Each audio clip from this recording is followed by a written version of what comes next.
नमस्कार दोस्तों, लॉजिकल हिंदू में आपका स्वागत है। दोस्तों, वैसे मेरा कोई मूड नहीं था कि मैं एक नई वीडियो लेके आऊँ, पर कभी कभी दिमाग में कुछ ऐसी चीज़ें आ जाती हैं, वो मैं चाहता हूँ कि उसे अपने सब्सक्राइबर के साथ डिस्कस करूँ।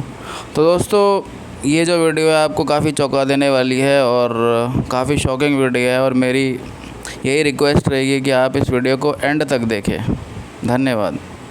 दोस्तों, पिछले हफ्ते ही मैंने डॉक्टर स्ट्रेंज की मल्टीवर्स ऑफ मैडनेस देखी, और इसमें कोई शक नहीं है कि मार्वल यूनिवर्स की जितनी भी पिक्चरें हैं, आप ये लगा लो 80 to 90% जो पिक्चरें हैं ना, वो हिंदुज़म से इंस्पायर्ड हैं। चाहे उनके जो सुपर हीरोज़ हैं उनकी पावर को ले लो, चाहे आप उनके जो स्क्रिप्ट है, जो स्टोरी है, उसको ले लीजिए, कहीं ना कहीं आपको ये सारे हिंदू धर्म से इंस्पायर्ड ही मिलेंगे। तो दोस्तों, डॉक्टर स्ट्रेंज की इस मूवी में मल्टीवर्स का कंसेप्ट दिखाया गया है, यानी कि एक से ज़्यादा यूनिवर्स।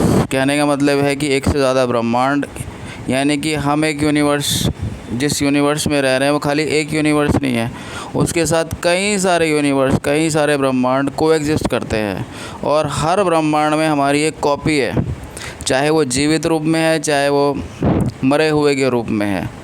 और ये इस तरह से इसलिए बनाया गया है, भगवान ने ऐसा इसलिए किया है कि जितना भी परमुटेशन एंड कॉम्बिनेशन है उसको मेंटेन किया जाए ढंग से। कहने का मतलब ये है कि अगर एक ब्रह्मांड में आप खुश हैं तो दूसरे ब्रह्मांड में आप दुखी होंगे, एक ब्रह्मांड में आप गरीब हैं तो दूसरे में अमीर होंगे। ये एक तरह से मल्टीवर्स की जो स्टेबिलिटी है उसको बनाने के लिए ही ये कई सारे यूनिवर्सेस का कंसेप्ट थ्योरेटिकल भी है, और हिंदुज़्म में आपको बताऊं कि ये वेद और पुराणों में भी बताया गया है कि कई सारे लोग हैं जो आपस में कोएग्जिस्ट करते हैं, जो कह सकते हैं कि प्रकृति की स्टेबिलिटी को बनाने के लिए बहुत ज़रूरी है।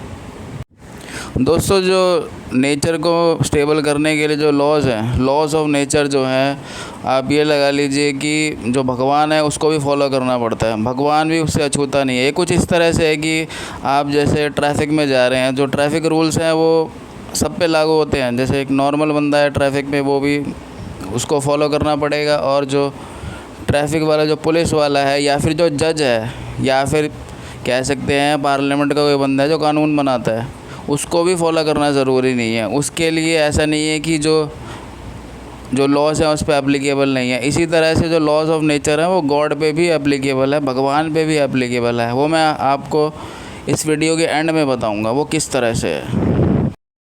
तो दोस्तों, डॉक्टर स्ट्रेंज में जो सबसे बड़ा कंसेप्ट दिखाया गया वो है ड्रीम वॉक का। कहने का मतलब है कि आपकी बॉडी तो एक यूनिवर्स में रहेगी, but you can travel to another universe through your spiritual body. आपके पास ऐसी ताकत आ जाती है कि आप दूसरे यूनिवर्स में पहुंच जाते हैं, पर जो आपकी फ़िज़िकल बॉडी है, जो मटेरियल बॉडी है, वो उसी यूनिवर्स में रहेगी, पर जो स्पिरिचुअल बॉडी है वो किसी और यूनिवर्स में जा रही है और वहाँ पे कारनामे दिखा रही है।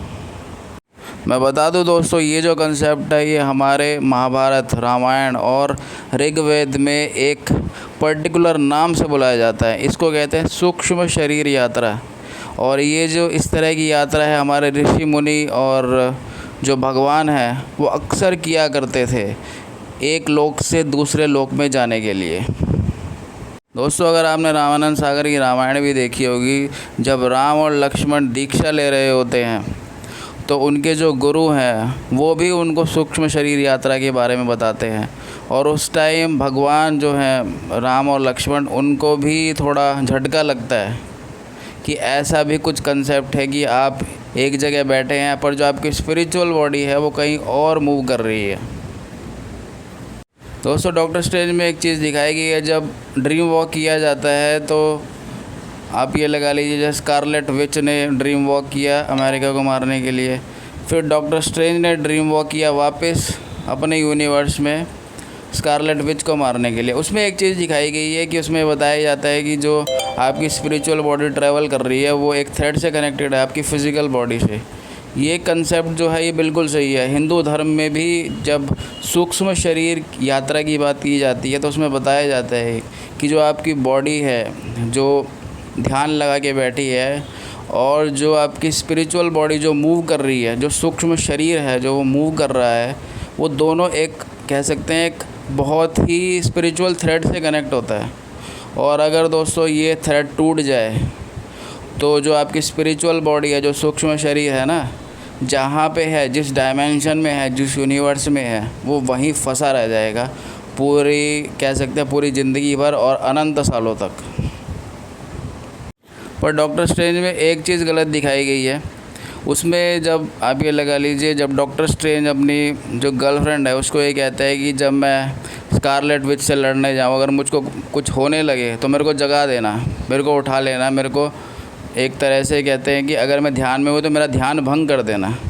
ये कंसेप्ट दोस्तों बिल्कुल गलत है, क्योंकि सूक्ष्म शरीर की यात्रा में हमारे जो वेदों में लिखा गया है कि उसमें सबसे बड़ी कंडीशन यही है कि अगर कोई बंदा सूक्ष्म शरीर की यात्रा कर रहा है तो उसकी फ़िज़िकल बॉडी को आपको डिस्टर्ब नहीं करना, आपको उसे हिलाना तक नहीं है। इसीलिए दोस्तों आपने देखा होगा जो ऋषि मुनि हैं वो तपस्या जो करते हैं वो एकांत में करते हैं, उनको कोई डिस्टर्बेंस नहीं चाहिए, क्योंकि सूक्ष्म शरीर यात्रा में अगर आपकी फ़िज़िकल बॉडी को हैम्पर किया जाएगा, डिस्टर्ब किया जाएगा, तो वो जो स्पिरिचुअल थ्रेड है वो ब्रेक हो जाता है।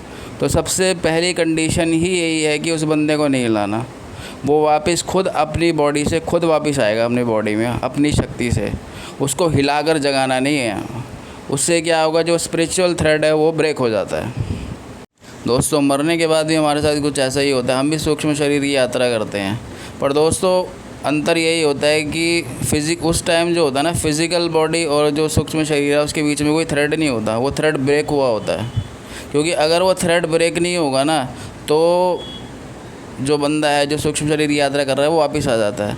तो कई केसेस में आपने देखा होगा कि बंदा मर गया फिर वापस आ गया, तो यही कंडीशन होती है कि जब सूक्ष्म शरीर की यात्रा करता है उसका जो थ्रेड है उसकी फ़िज़िकल बॉडी से वो ब्रेक नहीं होता, और अपनी इच्छा शक्ति से कह सकते हैं, या किसी की दुआओं से, या फिर किसी की या प्रार्थना से जो भी कुछ इफ़ेक्ट होता है वो वापस उसकी जो स्पिरिचुअल जो बॉडी है, सूक्ष्म शरीर है, वो वापस अपनी फ़िज़िकल बॉडी में आ जाता है। और हम कहते हैं कि ये तो मर गया था बंदा और दोबारा वापस आ गया और दोबारा जग गया, भगवान ने इसको बचा लिया।